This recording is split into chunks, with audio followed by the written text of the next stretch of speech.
Why do we all love superheroes so much? Is it the powers, the belief in something bigger than ourselves, or is it those dope fucking costumes they get to wear? I'd like to believe, since we are a visual society, a lot of it comes down to aesthetics. Because if you really want people to with you, you have to look the part, which includes having new and interesting suit material, the cool utility belt, or even the cod piece. Here's our weekend binge of the best superhero costumes. Number 1, Deadpool. You may be wondering why the red suit.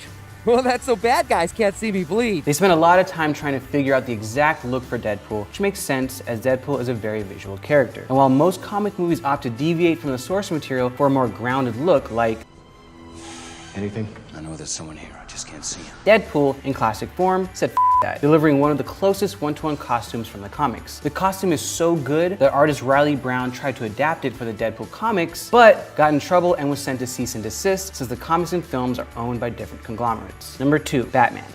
I like that. And you're gonna love me. Batman has always had one of the coolest costumes in comics, dark, sleek, and tactical. However, before the cool Batman suits we have today, we used to have to deal with nipply, tight-bunned, rather large codpiece-filled Batman suits of Schumacher. Thankfully, when Nolan decided to do his rendition, he actually made Batman look cool. Less nipples, more function, and allowed for him to actually move his head. Dipped tri-weave fibers for flexibility. It'll be lighter, faster, more agile. As well as have that annoying Batman rasp. Full of people ready to believe in good.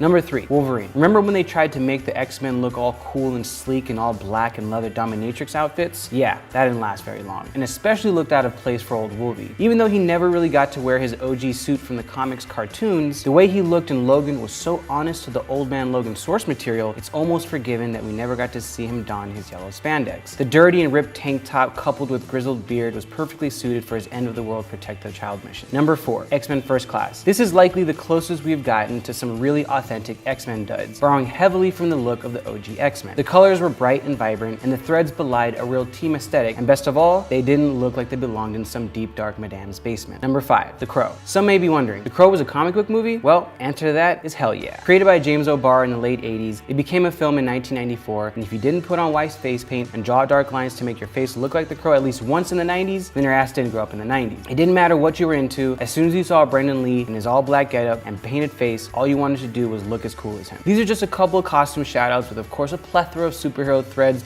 that may have fallen to the wayside. This is a hobo suit, darling. You can't be seen in this. I won't allow it. But here's hoping we get a little more Deadpool costumes in the future and a little less 50 Shades of Grey. Let us know your favorite costumes in the comment section below.